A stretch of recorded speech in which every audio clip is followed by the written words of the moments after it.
Yokaana 5 olusooka lw'osookerako. Oluvannyuma lw'ebyo ne waba embaga y'Abayudaaya.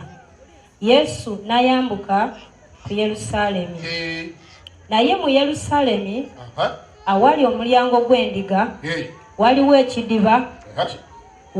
ekidiba kye baayita mu Lwebbulaniya Besusuda nga kuliko ebigango 5. Ku kidiba ekyo mu ebyo mwagalamirangamu ekibiina ky'abalwadde, abazibe b'amaaso, abalema, abakoozimbye nga balindirira amazzi okubimba. Bali mu bigango biri 5. Kubanga malayika yakkanga mu kidiba mu biseera ebimu n'abimbisa amazzi. Oyo yasookanga okugendamu ng'amazzi gamaze okubimba yawonanga obulwadde bwe yabanga nabwo. Mpulira. Ne wabaawo omuntu.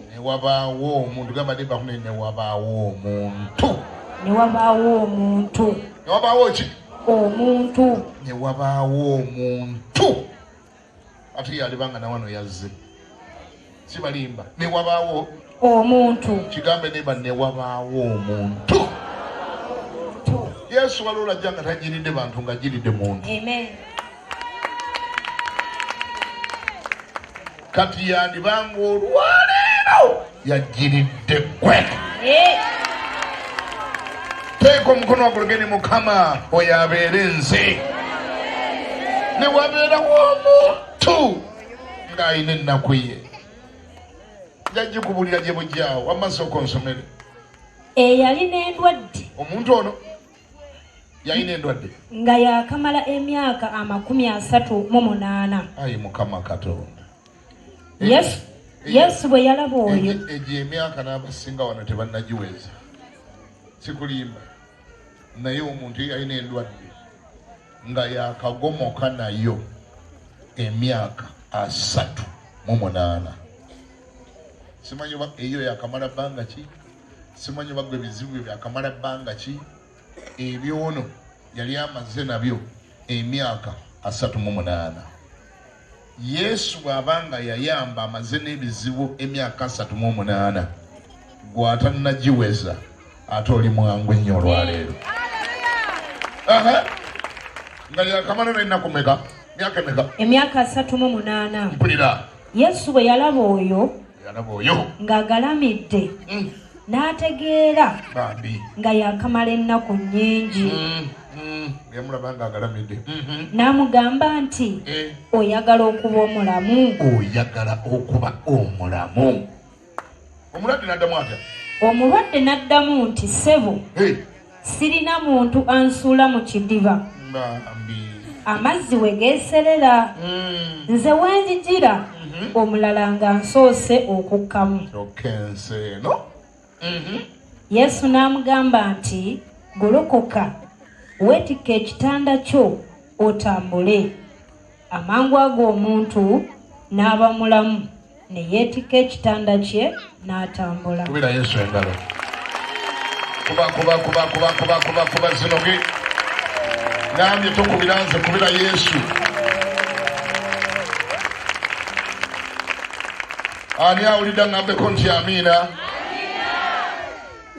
Ekibuzo kyange kyangu nnyo kivudde mu bigambo by'asomye. Ekibuzo kigamba nti oyagala okuba omulamu. Bwe bade bakyanukula nga n'amanyi oyagala okuba omulamu.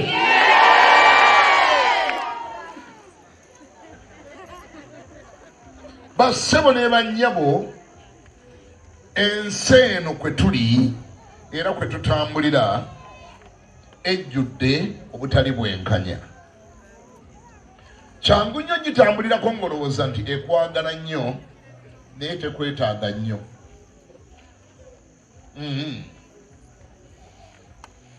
Tekwetaaga nnyo. Pretendinga nti ekwetaaga naye tekwetaaga nnyo. Bayibuli etugambye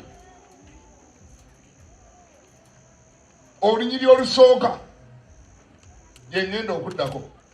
Ku lunaku lwokutaano ne waba embaga, oluvannyuma lw'ebyo ne waba embaga y'Abayudaaya. Gamba nti embaga eri ku kidiba wali agomoka n'endwadde, wali abonabona n'endwadde akamala n'emyaka 38 wamu wa monita zo zongezeko wano katono, obulago bukyalina okukola emyaka emirala mingi ate si mu Uganda mokka. Kama ebazibe. Embaga zo tezigaana kubaawo gwe ne bwoba oli mu bizibu byo, gwe ne bwoba olina ekikaabya, gwe nnaku yo ne bweba ekunyolera mu nnyumba wali bategekawo embaga, gwe ne bwoba wafiiriddwa abagenda ku mbaga bagenda. Ensi bwetyo bwe yakula bw'obeera okaaba ngeri wali abasanyuka. Nabwekityo bwe kyali mu Keesero ku kidiba waliyo atasaasiddwa, atayambiddwa, tewali amukwatiddwa kisa, naye embaga zigenda mu maaso. N'abaziriko basanyufu nnyo. Ennaku yo tebakwatako, teweesibanga ku bagenda noloza nti ennaku ye ennaku ya gundi. Maama, abantu obeera okaaba nga beeri basanyuka, n'ebizibu byo bisobola okufuuka bizinensi yaabwe. Ogenda nga nolamuza ekesi ng'ofiiriddwa. Omusajja nzo gatusanyusa okulaba munnange nga gy'oli bane bakulinda dda. Ennaku yo esobola okufuuka ekizibu ky'omulala. Sometimes ayinza okupretendinga nti akwatiddwako nnyo n'engeri mutima agamba kyaliyose nekiggwako kati tutuuse okufunamu sente. Sikulimba ofiirwa ne waba bawulira n'abaga nti kati omuntu atuse okulya ku mmere mu maka gaawo era ne bayingirawo na mutima. Ensi mwe tutambulira bazze kukola ki? Kulya mmere. Kakutandanga n'ogenda mu kuziika ennaku zino mu kyalo eno mubeera ku mufu wammwe ng'amaziga gabali bubi, awo nawe mumuziikira vangayo eri gye bayita amagombe ng'ovuddeyo oyite mu kkubo eryakuleese, ojja kusiŋŋana abapanza awo emicomo nga baga nti kyawedde dda kino kyakoze no yali yose n'afa banaye tugenda kwekolera ku ssente wano nga waliwo abakatogo, waliwo ab'enguuli, waliwo ababutunda, waliwo ab'entangawuzi, waliwo ab'obutunda bagani munna nga bali nga bagaba ne wiiki ejja mufiirwe eyo ku muntu tutunde ku bintu wano bannange. Ennaku yo si nnaku y'abalala, ennaku yo yiyo. Lekera kubeera mu nsigoloza ndi yonna ekwatibwako nnyo. Manyiyo omu yekka afaayo ku bizibu byo, bamuyita Yesu. Gambako nti amiina. Oyo bwe waaliyo embaga, Bayibuli egamba ye teyagenda ku mbaga. Si bwegambye? Ye yagenda ku Yerusaalemi. Eri waliyo embaga ne Yesu n'amanya nti wadde embaga egenda mu maaso wali mu Yerusaalemi. Naye sayidi yali waliwo omusajja abonaabona, yabulako ayamba, yabulako ataasa, yabula amudduukirira, yabula amusuula mu kidiba, amusanga yamulekawo. Abantu bonna tebabadde fair. But 8 years, that is great level of selfishness. Abantu okubanga bajja ewantu ng'ekibaleese ne munaabwe kye kyamuleeta kyebanonawo n'ondi kyeyayonawo naye nga bamulekawo 38 years. Abamu gamugamba ojja kulindako kati nze ojja kugenda kulindako mmala okuwona. Bwe naba nkyaliwo malayika n'akomawo kubanga munena ebyamaziga wano bimanyi. Malayika bw'atabulamu amaanyi agabeeramu gawonya omuntu omu yekka. Kati ogenda kunsaasira nze mmala okugwamu naye bw'anaakomawo nga nkyaliwo nja kukusuulayo. Malayika bwe yakkanga ayazze wiiki eno ayazze ku makya ayagala kuwona kyokka waliwo myaka 38.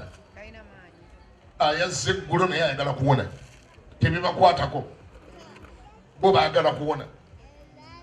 Malayika olwatabulangamu amale okuwona yakwata akasawo ke yagenda n'amugamba see you later, okay? See you later. Ne beegendera. Abamu babeeranga eyo oluvannyuma lw'omwaka n'addamu n'alwala n'akoma okyali wano, okyaliwo kyogamba obulako akuyamba. Okay, sorry naye ndoza kammalezi okugwamu. Bwe naba maze okugwamu ndowooza buli awo naali kuyamba. ganti ensi eno nzibu nnyo. Enensi nga tenakulaga ttaki.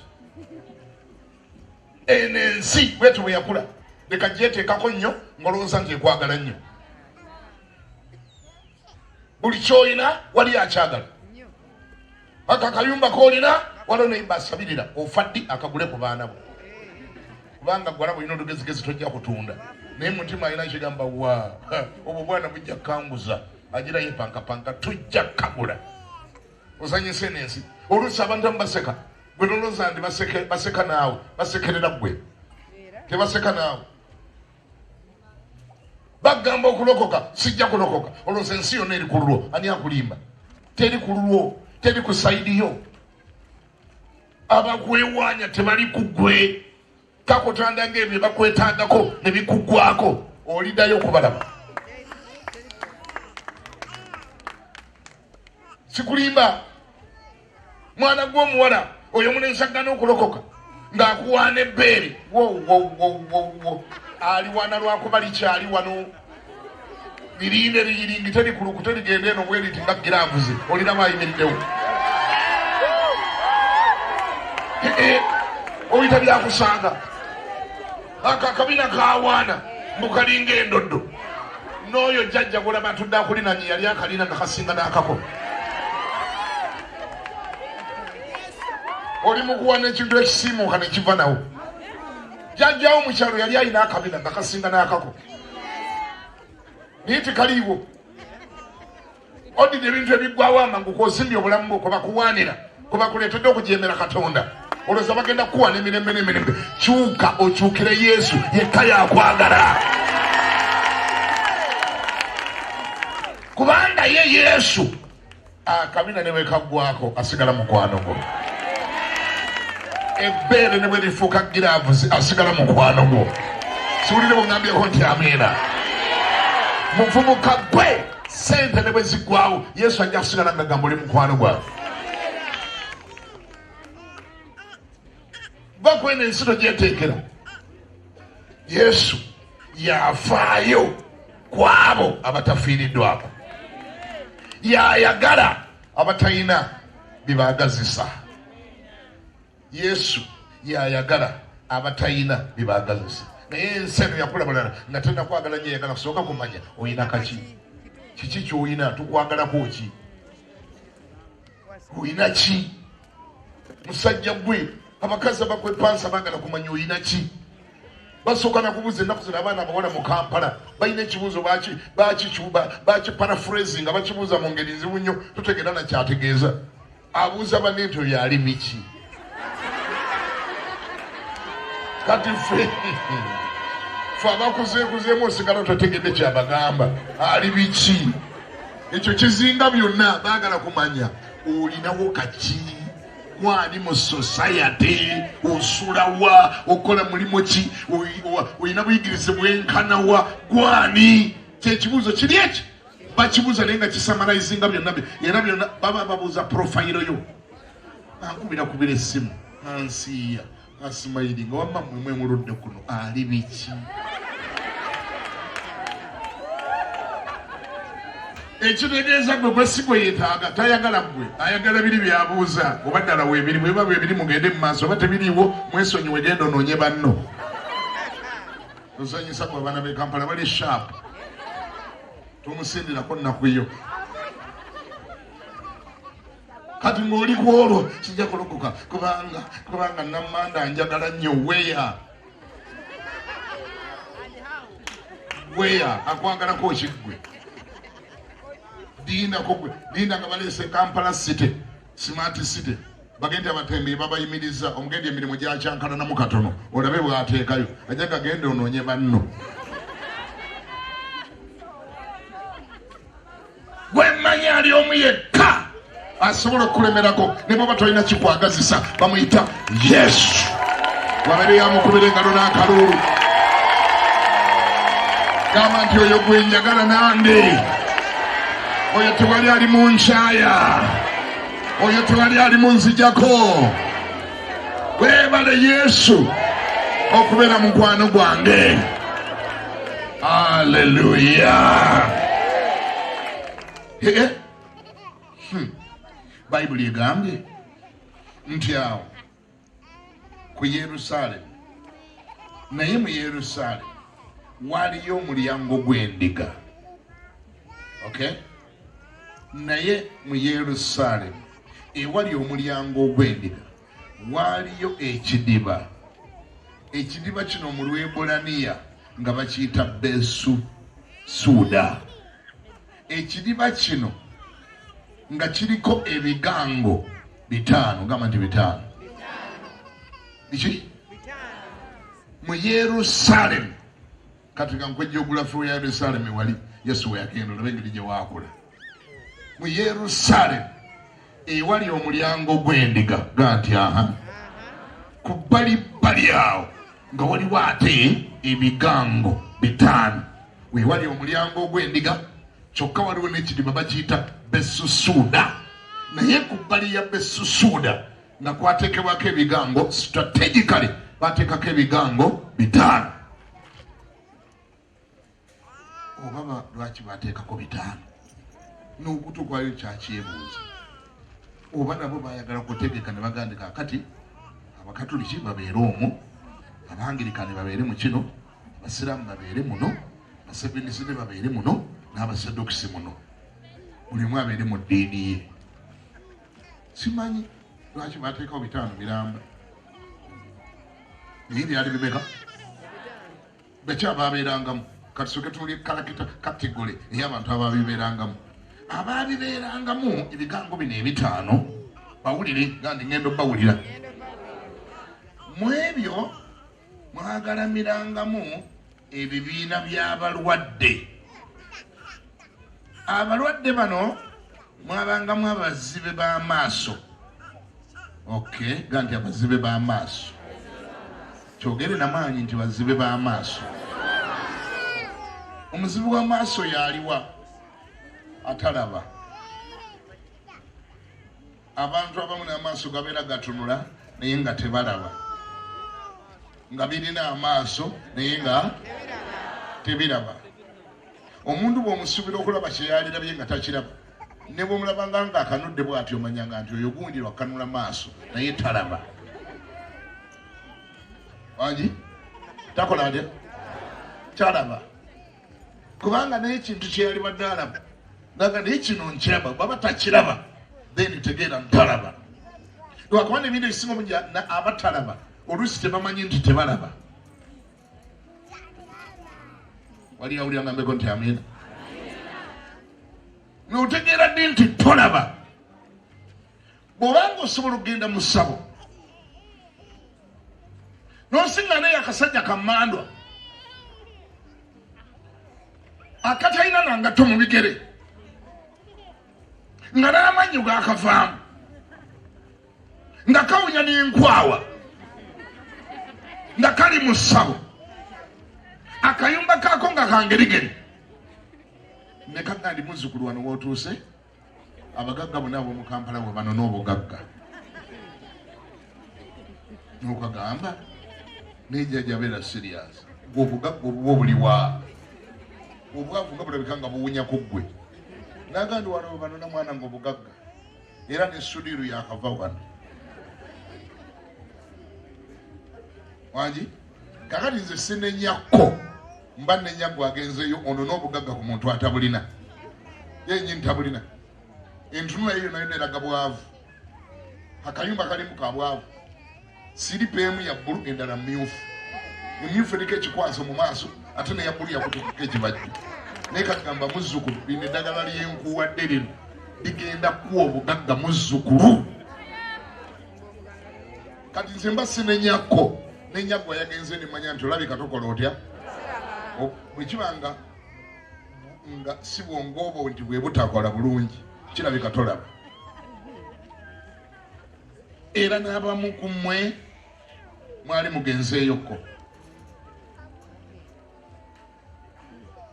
akasajja nga kawunya enkwawa kayambadde olukanzukanzu ne kakugamba ni muzzukulu wano w'otuuse ebizibu byo bigenda kuggwako sometimes tekagamba na bizibu byo kaga nti k'otuuse wano bigenda kuggwako gwe nolowooza tekagamba bizibu kagamba sente zo, embuzi zo, enkoko zo zigenda kuggwako.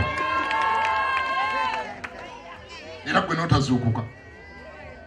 Ate obwo obusajja bulina eggwiiso, obwo obusajja obusamize bulina eggwiiso, waba obukwata butya abantu obwongo.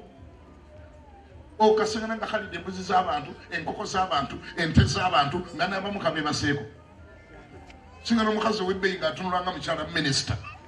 Mweru bw'ati yeemyusa buli nnyanja ng'ekidomola kya mulwana n'egamba ng'ayingiddewo naye. Baamugendera ako kagenda kukuwa oluzaalo. Mukazi wattu n'agenda ew'akasajja ako mukamuwa oluzaalo. Ne kamukolera eddagala naye ne kamugamba nti eddagala lino muddugulu likolera ddala. Era abantu bangi abaddewo wano ne tubayamba. Ekizibu kyokka kasita ogondera enkola yaalyo. Enkola yaalyo kasita ogigondera. Era ojja kukoma wano weebaze muddukulu. N'okabuuza enkola ki? Anti engeri gye likuyingiramu yeriko yeekaluubiriramu abantu abamu. N'okabuuza liyingira litya?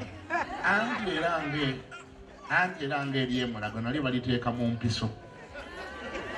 Naye lino era nalyo tulina empiso mwe tuliteeka. Bwe kasita weeteekawo.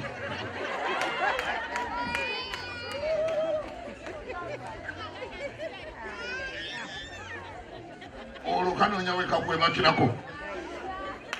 Mukalina we kalisiiga. Ne kali kweyingizaamu ne liryoka likkolera. Obwo obusajja bwebase ku bakazi b'abantu. Era mmwe n'abavubuka bali wano bakyakkiriza bakyala bammwe ne bagenda mu masabo. Oyo mukyala wo mumugabana n'omusamize mumuliko babiri. Mumugabana bugabanyi. Bwe kiba nga ate gwe omwewera ne ssente agende yanoonya oluzaalo. Kati weewunyanga nga n'omwana gw'azadde afaanana mandwa. Gwe ekisponsalinga. Buli tibusange eri musabo gye buli. Bweyabakira ddala ku maka abasajja. Mubeere Uganda ewe namunswa alya ku nswazi. Kama ebazi. Ekizibu tekiri kuko. Sikiraba kuko. Nkiraba kugwa agendayo. Tolaba. Tokola odya? Tolaba. Olina amaaso naye tolaba. Ekyaleeta Yesu kwe kuyamba abatalaba balabe. Kwe kuyamba abatakola badya? Abatala. Otegeera ddi nti olabika olina amaaso naye tolaba. Bw'obanga osobola okugenda ku kifaananyi kye baabumbye mu bbumba, naawe ly'omanyidde ddala obulungi ebbumba likola matafaali. Naye ne bakubumbiramu ekintu. Wanyi? Oli n'akibumba akayindo n'akasongoza bw'ati mpolampola. N'afuna langi n'akisiiga mu feesi. Ne kifaanana ng'omuzungu. Naye ng'ebbumba munda liddugavu. N'akugamba nti kati oyo ye Mariya omutuukirivu. Oluusi nga waliwo nga bakitikkula n'ekumoroka nga bakireese. Ne bakisimba ewaana. Ne bakidikorating. Naawe nojja n'okifukamirako bw'oti. Tukkirize bannange tugaane mbwetowaze katubagambeko. Amazima gali bwe gati mulina amaaso naye temulaba. Kubanga naawe mwenga ekintu baabumbye ekibumbe kigenda kuvamu kintu ky'amaanyi agakuyamba. Ekyo mukisa omulunyiza abeegambiddeko nze wammwe.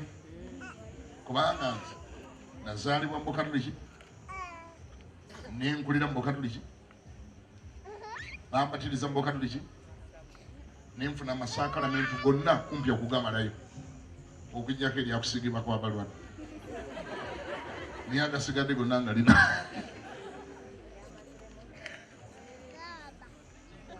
Nolwekyo tombuusabuusa. Born and raised Catholic. Ate si ono w'e Kampala, bana b'e Kampala Bakatoliki balimu lejjula. Bwe bayagala bali Konko bava Masaka, kati nze ndi w'e Masaka. Konko. Omu ku ba-anko bange yali Bishop Adriana Dungu. Ekyo kyampa omukisa n'okuweereza mu Kereziya ekitovu. Nze nabatirizibwa mu Kereziya Evira Maria. Ayambatiriza si wa kusaaga. Monsenyori sitenseera okumanya ali munene ne bwe yafa bamuziika mu kereziya evira Maria ozanyisa omuntu gwe baziika mu kereziya nga yakubatiza Uganda nali Kongo era nali mbwagala okufa obufi bukatoliki bwange era nze nekyamvirako okulokoka oli pasita buyinza ayagadde okubisunasunako ekyamvirako okulokoka nze nali ngenze wali kwowino mu paaka yadi nga bakyagiyita paaka yadi nensinga n'omusajja nga bamuyita Kyeswa simanyi bamwamulabako mmwe oba mwajja Kampala nga yavaawo Sheeka Kyeswa yali yasoma Bayibuli nga yasoma ne Quran naye nga asoma Bayibuli nga bwagivulugavuruga bwati nakwata buli ddiini n'agivuluga bwati ntuuka owino nali nyina byengenda okugulamu owino abantu nga bamukuŋŋaaniddeko nensembera ndaba abantu bakuŋŋaanidde ki okutuukawo nga ali oyo musiraamu bamuyita Kyeswa nali mulaba gusooka ayinza okuba kati yafa Kyeswa ng'ayogera ebikankana nemuwuliriza ng'anyiiza yali anyiiza naye nali sinyiize bulungi okutuuka lwe yayogera ekigambo kinali ngenda mukuberako ekikonde kikulimba nze nali mukatoliki alwanira obukatoliki bwange nali mbwagala okufa omanyi kyeyayogera yaŋŋamba nti kalidinaali agenda okusooka mu muliro nemugaa kati awo nkukubye naŋŋamba sookoleko okulwana tolwana bino byabwino leeta bwino akulwanyisa nemugamba ku byabwino lwaki okyogedde n'agamba manya kalidi kitegeeza omuntu naali kitegeeza omuliro nemuga negwe wetaaga kuba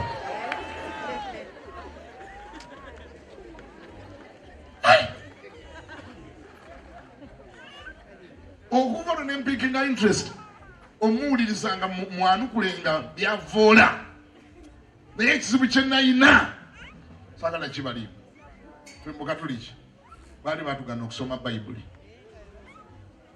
era nga batutera mu iteeka nga ligamba okwata ku Bayibuli egibikkula Bayibuli ebikkulwa faaza yekka fetugina obutabo batukwasa batuwa obutabo bulalala katikisimu kwokoma katikisimu eyabasooka nenyiyonyole noyambala sapulezo nga 5 n'emidaali nga 6 nobanga ogumidde bulungi ebiri muli mu Bayibuli tetubimanyi batugandi bwegikwatako nogibikkula ku mulembe ogwo obeera okoze ekibi ekinene ennyo kye bayita saakiririgo ate ekyo tebakisonyiira mu Uganda balina kuweereza paapa message okusonyiwa ngamba leka sinagambye ekintu ekinene ekyengalidde katugende ne bye batugambye era ffe Bayibuli batusomeranga nsomere nga batusomera nsomere mukulu yamala okusoma bwe yamalanga okusoma batulaga ebyo Mukama yabyogera nga tulindira wali bwe tugambira nti Katonda yebale olina kirala kyozaako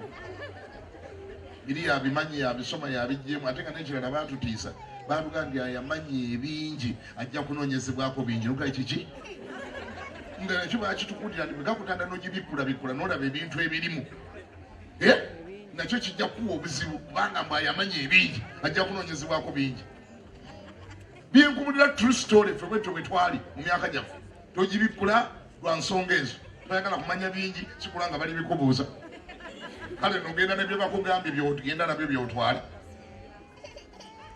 bwe basoma essomo eryokubiri era omukulu bwamala bwati okulisoma awo Yesu n'atambula n'ava e Galiraaya awo n'agenda e Beterehemu awo bwe yavaayo n'akkirira n'asanga Mariya Magdalena ebyo bye muwulidde bigambo bitukuvu nga ogozaako ki olina kulinda mukulu byasomye Katonda yeebale nemulinda wali emmesa weneggwera nagandi ebigambo by'evanjiri eyo bikomyawo bikoze bitya kati atonga nga bikomyawo ekibintwaze eka kyekiki kangende nnyo omwenge gwange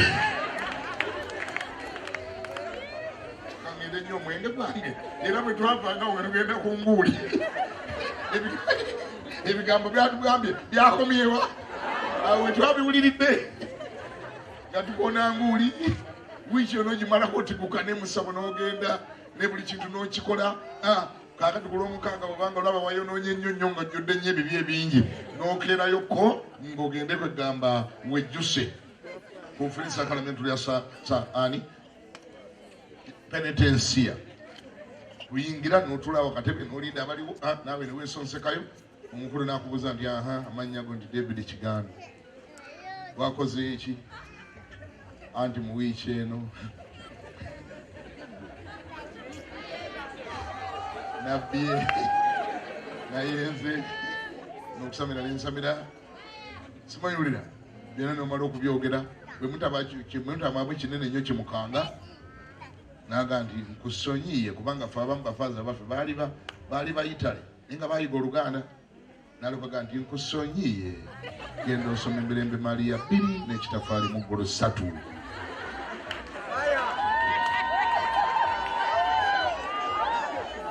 n'ofukamira wofukamidde n'osoma Emirembe Mariya 2 n'Ekitafaali mu ggulu 3 olwo lero omukaaga kusande n'okeerayo n'okola otya n'osembera kawositiya akoko n'okalya omubiri gwa Kristo nti amiina ekawungezi ku Sande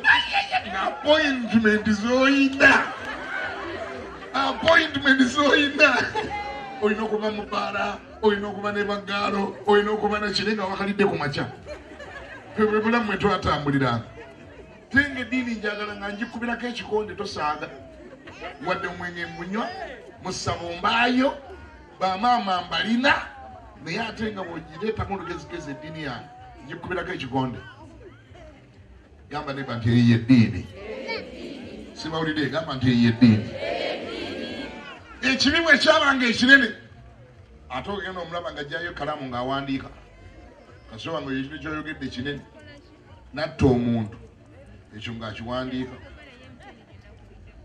kubanga abamu nabo bajjanga bajjiriranga bibiri muweereza mu kereziya naye ate mukozi wa gavumenti mbega CID kati ate badde banoonya omuntu ayatta matida badde ate kuyogedde embuyegwe akiwandika wansi gaga amanyago ng'ogaddamu era olaba bulabi ku mulembe guli walabanga bulabi mmotoka baziyitanga bakuntumi Land Rover ng'esibira mu lujjawo nga totegedde najoga nti baani yabibagambye abagamba sebo tekawo emikono ogenda ku mpingo bajoga asajja bantegedde batya kumbe oli ali mu penitensiya akolera gavumenti ne kereziya ewamugambye agenda bibagamba abane temumala budde ayamutta namufunye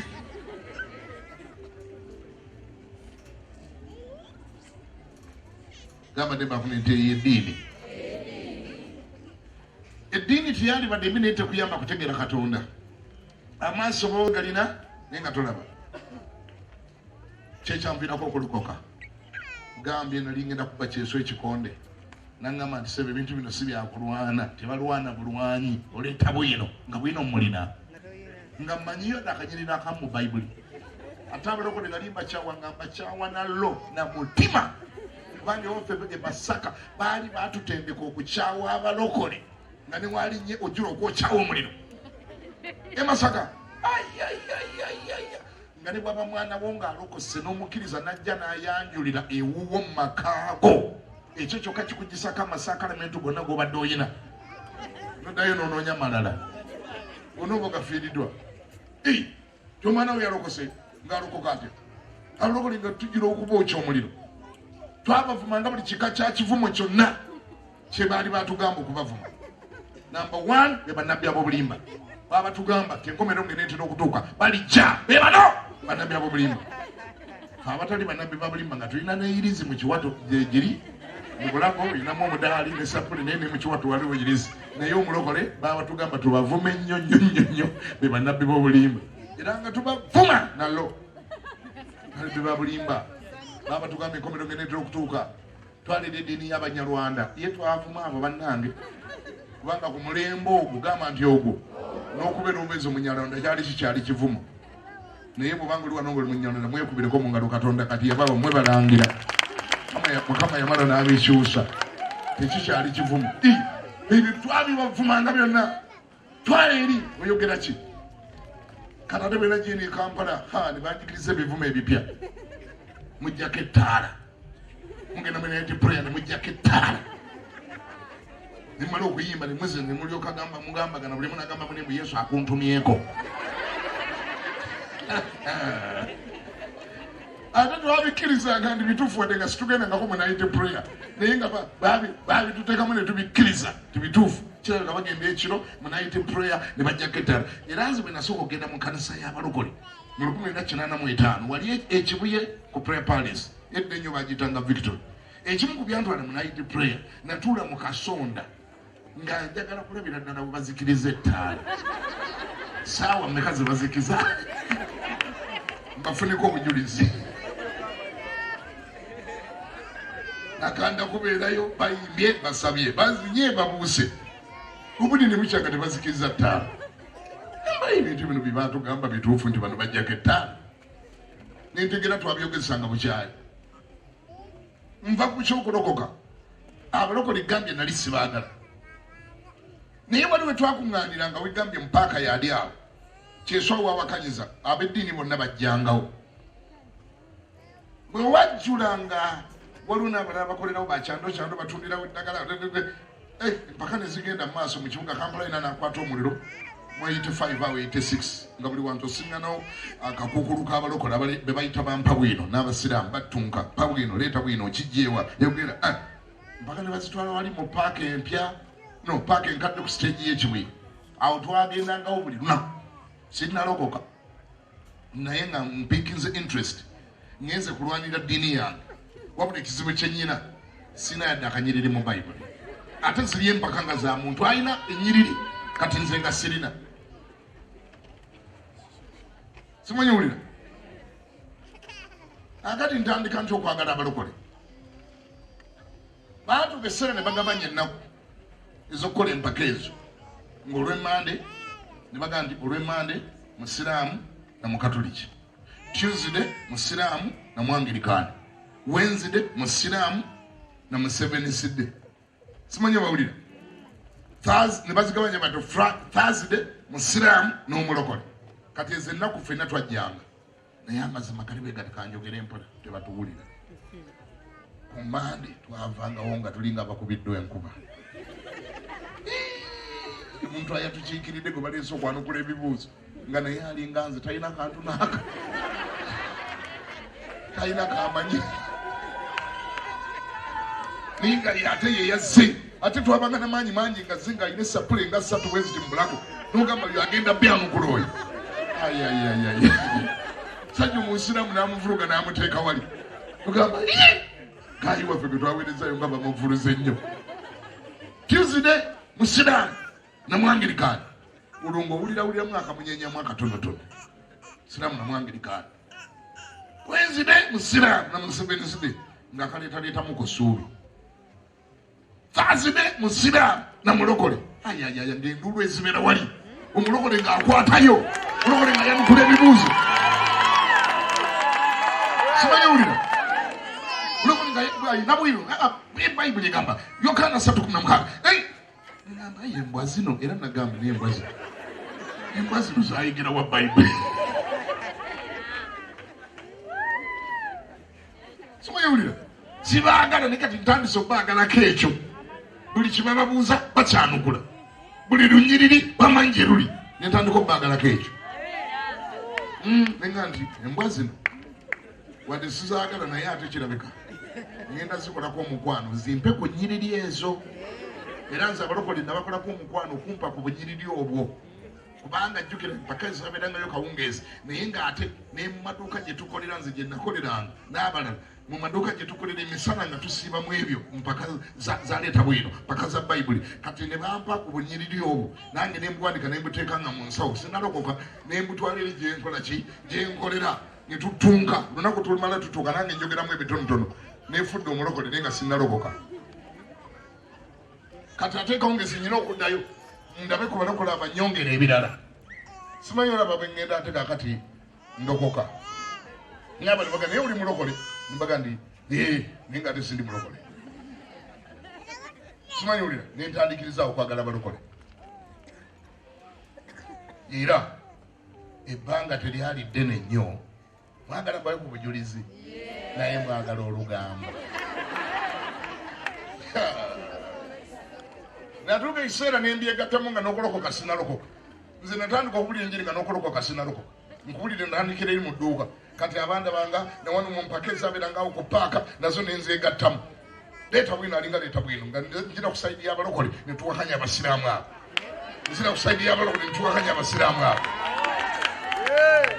Kati abandaba mu mwaka ogwo abandaba ne bakkiriza nange ndi muki kuba bandaba nga nange ndi mu mpaka ezo. Naye ng'ate bwe tuvaawo ate nkyagenda wa mu ekerepisibba yabeeranga ali William kawungezi nga tulina ogenda ne tunywa ne bamaama nga nkyabalina naye nga negasa ate wali ku balokole ekawungezi nefudde omulokole embuulira naye nga sinnalokoka. Ojja mugamba olwolokoka otya? Wandegadde okumanya lwe nalokoka nendokokera ddala. Munnange essaawa zaalinga nyo ez'emisana nvudde ku dduuka waliwo kamaama okentwalatwala nkatwaliriza mulogi yabeeranga awo ku Nakivubo Road. Tulinnya amadaala tugenda ssaawa 5 ez'emisana. Kati tuba tulinnyitya amadaala tunaatera okuweta ku ddaala erisembayo. Omusajja yali ava mu madaala n'alyoka buuza nti mulokole ate nange okola ebyo?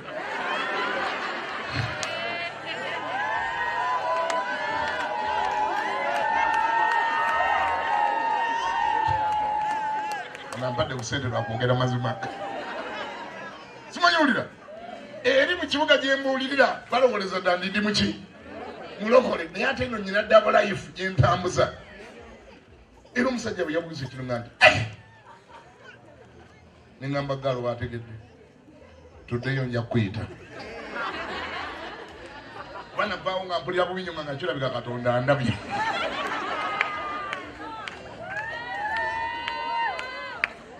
Nengamba Katonda alabe kandabye ebyokufeekinga abikooye nendoza kandokokere ddala kampe byokufeekinga. Bwe nagenda abalokole baali bayatuza obulokozi ku paaka nenjatula obulokozi nendokokera ddala paka n'olwaleero. Lwaki nali bwentyo? Double life. Amaaso nga yina naye kitegeeza sikola ntya siraba. Obeera okyali mu ddiini bwotyo bw'obeera ku Sande obeera mutuukirivu naye ng'ekiro wabayo okusamira osamira. Era mwena mukimanyi buli nnyo ng'amasabo gonna gonna ge mulina ku kyalo kyewabwe wangi bannannyinigo balina amadiini gaabwe. Tebalina? Buli gwobuuza erinnya ye Richard ye Stephen baamubatiza ye Bumbakali yatola Saad. Balina amadiini naye bagenda ate nago bagagendamu be bamemba mu masabo. Omuntu yekka nze gwe nkozeeko okunoonyereza emyaka gino gyonna okufa linalokoka nkoze okunoonyereza ng'eddiini yokka bwe ziba ddiini n'osobola okunoonya omuntu nga talina ssabo ye mulokole. Gambako nti amiina. Era ndoza nammwe mukiwulira nga kiri abunomu singa omuntu abadde akulagirira n'owulira ng'akugamba nti oluva wali oyagenda wani nti wa Mwami Kayongo. Mwami Kayongo kasita oyita wali ku mupaapaali wangi n'oyita ku dduuka eriri awo n'okkirirawo waliwo ojjakula omulokole ayina essabo. Kasita ova ku mulokole ayina essabo oba otuuse wa Mwami Kayongo nozolabye bwe musese tekiriiyo tekikola ki. Naye ani bw'ogamba nti Omukatoliki alina essabo abantu beewuunya nnyo era bamanya amasabo gonna baabagalina era beebo balina amadiini gaabwe. Entala gusiba ziteeka ku mutwe naye nga n'amasabo bagalina kye bayita eddiini. Eddiini ogibeeramu ng'oli double life obeera double kala. Double kala emisana obaayo gye wasabidde ekiro mu ssabo ku Sande ogenda n'osinza ku Mande n'otandikira wakoma. Bw'obanga oli wano nga Yesu yakulokola nga yakujja mu ddiini mukubireko mu ngalo. Zikubire ddala nga zeegassemu n'akalulu.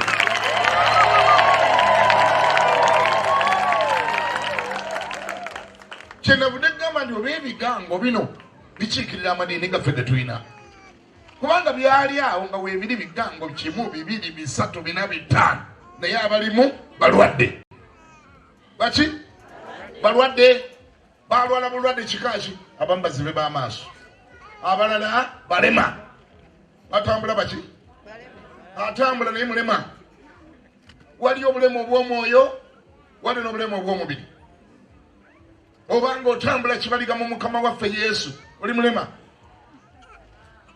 ekigango ekimu kyalimu balema abalala baali baki ani ajjukira abakonzimba ganti abakonzimbye sikyabawulira abakozi balya waliwo ekigango nga kijjudde mu bakonzimba bakonzimba kozi okonzimba kuva kuki gamba nti endyambi kitegeeza byebateekwa okulya si bye balya birala fo ekyokulya ekigambo kya Katonda balya ddiini bakonzimba tebaakula Yesu bamumanyimanyiiko bamuliko era bw'obuuza ne bameka bali ku Yesu kibuga kyonna kiwanika kuba buli muntu ali ku Yesu naye basebo ne banya mu mpulire waliwo enjawulo wakati w'okuba ku Yesu n'okuba mu Yesu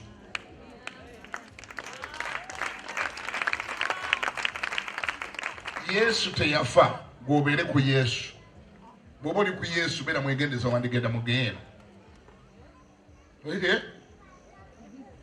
Yesu ng'oli ku Yesu waliwo enjawulo wakati w'okubeera ku pick up n'okubeera mu pick up ekyo nakinyonyoka lunaku lumu dda nali nva eyo Salama nga gyensula nga taxi tezinabeera twalinyanga pick up sajja bamuyitanga Kasujja yali avuga emmotoka nga ekitongole ekiramuzi ne muyimiriza okuntwalako saawa nga gyenza emisana Kasujja n'ayimira nanteekako olunga vukosi ng'ajja kwetagayo akasente ate yali ammanyi nanga mulokole linnya naye alabika yali ayanguwa emmotoka yali agibbiridde ndowooza nze olwalinnya bwe nti ku pick up mba ntula bwe ndi kajja Kasujja n'asimbula amagulu ne gadda bwe gati waggulu n'engwa ate Kasujja teyamanya yasigala agenda banenze kolaba mbonyebonye n'ebizibu Kasujja yavuga n'agenda bw'atuuka eri ku kereziya gye bayita St. Ponsian agenda okutunula emabega omuntu gwe yatadde ku mmotoka nga taliiko yalabira ati musaidi mira nagamba muno mulokole yakula ati ate nali maze okulokoka naga mulokole alimu olusambasambwa yalinye ate gataliiko kumbe nagudde ate Kasujja teyategedde neerabirayo inquisitive nnyo nayagala okumanya ki ekyabaddewo nalingizi nadde emabega mpolampola agenda okunengera nga neeronzeewo wansi wali we nagudde nekunkumalako enfuufu nkuta akasawo kange kajje mu tekisi kakati ate nzija n'avuga revansi n'ansanga nga mulokole kirimu kandi Kasujja nagudde wansudde nayira nga ate ne bwe nanyiga ani anantwala omulala nagamba sorry kati linnya kati sooka otuulire ddala kale weekwate neninya ku pick up neneekwata awo ku lunaku olwo lwe nategeera enjawulo wakati w'okubeera mu pick up n'okubeera ku pick up nali sigifunanga bw'obeera ku pick up buli kizibu ekibawo kikusanga enkuba bw'etonnya ekkuba omusana gukwokya enfuufu yonna eggwera mu maaso go bwe baweta ekkoona obubi nga baali wesenga oli ku pick up gye baweta gy'olaga ali munda ebyo ebizibu tabifuna kuba ali munda mu pick up enkuba bw'etonnya alengera nnengere abali mu Yesu bwe bati bwe bali gambako nti amiina oba olina omuntu gw'olinanye mugendi bw'oba obadde ku Yesu va ku Yesu odde mu Yesu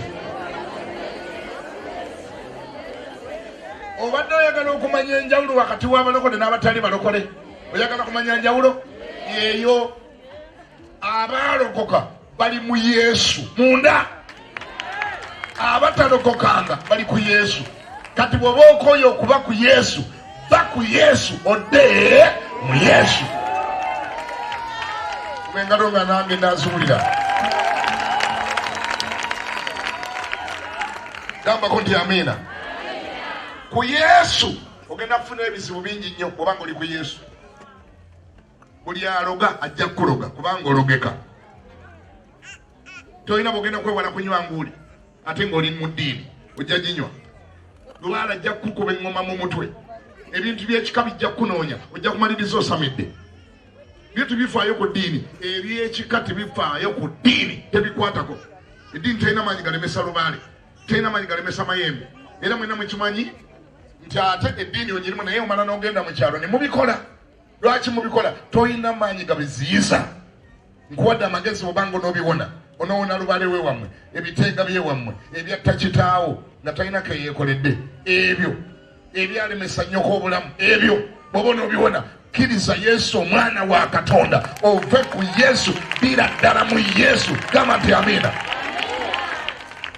Kanfunzefunze bwe nti Yesu n'atuuka e Besusada. Besusida awo ku kidiba waaliwo omusajja. Gamba nti omusajja. Waaliwo abalwadde bangi kubanga malayika yakkanga n'atabula mu kidiba.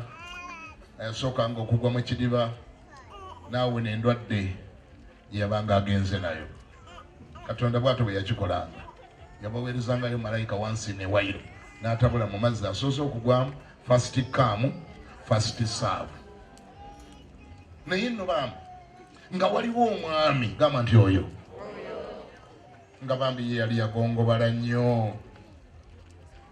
Malayika bwe yajjanga n'atabula bw'ati mu kidiba, bwe yagendanga okwekululakulula bw'ati nga yeekulula agenda okutuuka maama abamusinga amaanyi, abatasaasira, abatalina kisa nga baaguddemu dda. N'amazeewo wiiki emu ng'agwamu n'awona, n'amazeewo omwezi ogumu ng'agwamu n'awona, ye nga yakakulungulawo emyaka 38 taliiko asaasira. Nagambye dda ensi bw'etyo bw'efaanana. Bayibuli egamba nti Yesu bwe yamulaba ng'agalamidde, ng'akoze atya? Kyogera enkiwulire kandi ng'agalamidde. Yesu n'ategeera nti ono yakamala wano ennaku nnyingi. Olaba agalamidde ng'abantu bonna bali ku on your marks get set balinda kugwa mu kidiba, naye yakoze atya? Kitegeeza yenyiwanyiwa dda, yeekyawa. Ebizibu bwe bikuyitirako mu nsi muno oyinza okwekyawa, oyinza okwebakira wootaali ebakidde. Sikulimba. Yesu bwe yamulaba ng'agalamidde, gamba nti agalamidde, n'anyenya n'omutwe n'agamba nti bano bagalamirirawo. Abantu bonna bali ku bunkenge bagalogalo mu mazzi, ye agalamidde. Munyiivu, yanyiiga, bonna yabanyiigira dda, alinze kubaloopa ye wa Yesu. Bw'alijja, Yesu bw'alijja andibaloopaye. Yanyiiga. Yesu yamutunuulira aga nti aha. Kyeyava amubuuza nti mwami z'abandola, oyagala okuba omulamu? Oyagala okuba omulamu? Yawulira ddala nga Yesu amusalira omusango. Kubanga kiringa ng'oluddewo okufumbirwa omuntu n'akusinga nawo naga naye gundi oyagala okufumbirwa, ojira omukuba oluyi. Oluddewo okuzaala naye gundi ng'olabika nga atayagala mwana. Oluddewo okuzaala nungakalira bwono ojira okuyoola ettaka n'olimuyiira. Alinga akwaduula obuduuzi. Otambuza bigere, oli ku bigere otambulira nga naye gundi emmotoka mwe temuzaagala. Omusajja yali yagongobala, kandi yagongobala. Newulira ekibuzo kya Yesu, oyagala okuba omulamu? N'engeri gye yakyanukula bw'ogiwuliriza, owulira omuntu ayomba, owulira omuntu ayeemulugunya, owulira omuntu omugamba naye onsalira omusango gwa bwereere, abantu be batabadde bakisa. Omusajja n'agamba bw'ati, koze ekibuzo kyagambye kitya? Kinzirimu nkiwulire. Ekibuzo kigambye kitya? Oyagala okuba omulamu? Omusajja n'agamba nze buli malayika ajja n'okutabula amazzi, nze wengenda okwavula nga gendemu, omulala nga nsoose okugendamu. Naye ng'ekyo ekibuzo kye baali bamubuuziza. Twogera amazima, ekyo kyekibuzo ye ansa y'ekibuuzo. Ekibuzo kigambye kitya? Yayanukula atya? Sirina muntu ansuula mu kidiba. Sirina. nolekyo tonsalira nnyo musango ngoloza nagaana buganyi sirina talina amukola atya sirina nsula mu kidiba ngoloza naawe embeera yo giraba olinayo ekintu ekikujoze mulinga olaba osaba mukama aleeteyo omuntu akusula mu kidiba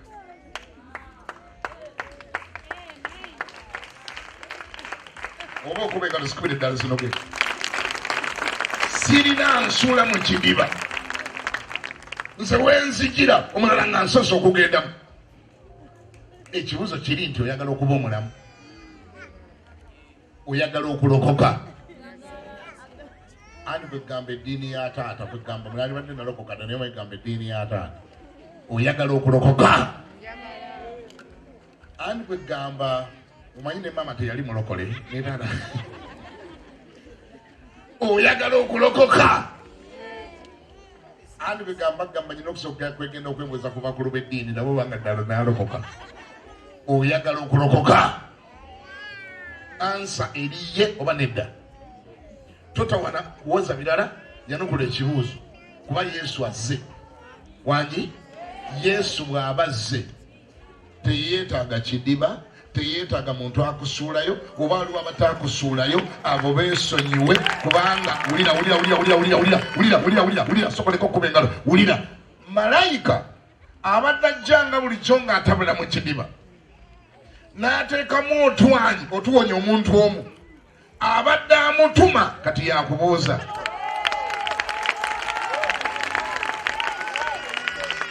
wali awulya ngambeko nti amiina abadde atuma malayika kati yakubuuza oyagala okuba omulamu andi begamba sirina muntu ansula mu kidiba ate nze wenzijira nga malayika ngatabuddemu omulala nga nsoso kugendamu bassebo ne bajjamu gamba nti aha yesu waffe bino byebigambo byange bisembayo biwulirize nnyo kuba natera okumaliriza yesu waffe mugabi wa shortcut ogere ne muba tumanyi luzungu kwogere kandi shortcut omanyi shortcut yesu gyagaba akuyisa n'otuuka abalala gye baatuuka naye nga gweoyise walala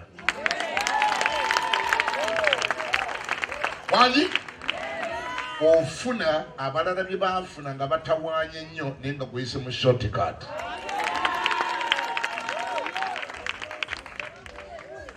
wangi teeka omukono wange lugendi yesu wa shortcut nyamba onkolereyo shortcut omanyi kye yakola yagamba omusajja nti kati ebyekidiba biveeko oba bonna ababadde bawonera wano nga balina kusooka kugwa mu kidiba malayika ng'atabudde mu mazzi kati gwe ekidiba tokyetaaga weetika ekitanda kyo otambule ogere oba okuba engalo n'akaluluzi kubenga zinoga gambako nti haleluya bwekibanga abalala bagandyange omanyi awo ebesayiro awo ku kidiba kyawo omanyi bwoba onoowona procedure eri bweti omanyi the procedure is you have to be there you have to wait until the angel come and stir up the water then whoever goes in first will be healed eyo yesu process asobola ogibyipassinga nagamba gwe togyetaaga kweyita wali ebbali ogende gyolaga kubera yesu engalo n'endulu nga binoga n'omusajja yawunga yesu yamugamba kati gwe weetika ekitanda kyo oba waliwo abatakuyamba oba waliwo abatafaayo oba waliwo abatakusula mu kidiba basonyiwe kubanga ekye batakukolera nzizo kikukolera n'ekidiba tokyetaaga ne malayika tomwetaaga n'amazzi togeetaaga weetika ekitanda kyo otambule ogende mwongere engalo yesu oyo shortcut wangi Jesus of the shortcut ojja mwewuunya nga toyina diguli naye ng'olina kampani wangi ngambye ogenda mwewuunya nga toyina diguli naye nga bakola ewuwo bonna balina diguli ogenda mwewuunya kandi ngenda mwewuunya kati nze ayimidde mu maaso gamu saagenda kuna mu seminaaliyo kubanga maama wange ne taata wange tebaali bampeta so nga nayagala nnyo nfuuke faaza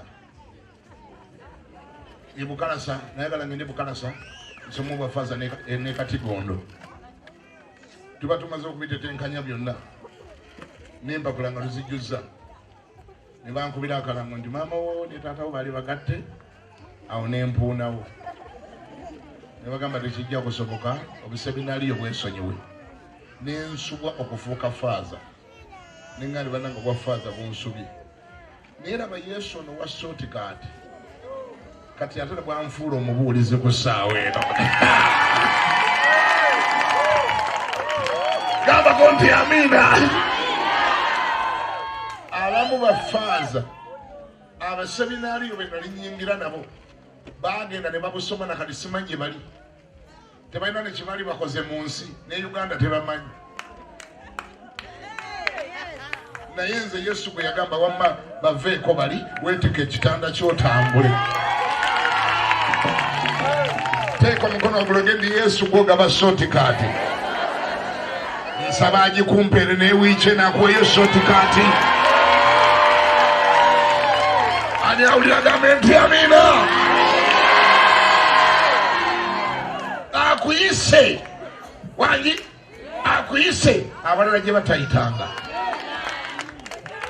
bakusange bakwewuunye bagenza otya wano ku nnyonyi nga naye wooli otudde ku nnyonyi oti oganigguza otya wano obadde ng'omwetisi obadde ovuga boda atoze otya ku nnyonyi bagende ngenda China kusuubula.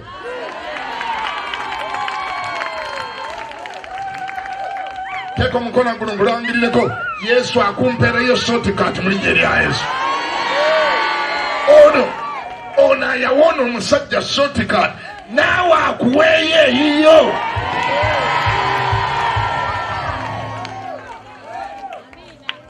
Ebyo abantu bye banyumya ate manya abagira bwe bati basooka kugira bwe bati abafumbirwa ate basooka bwe bati abananzaala bagira bati Yesu kakuyisa ewalala.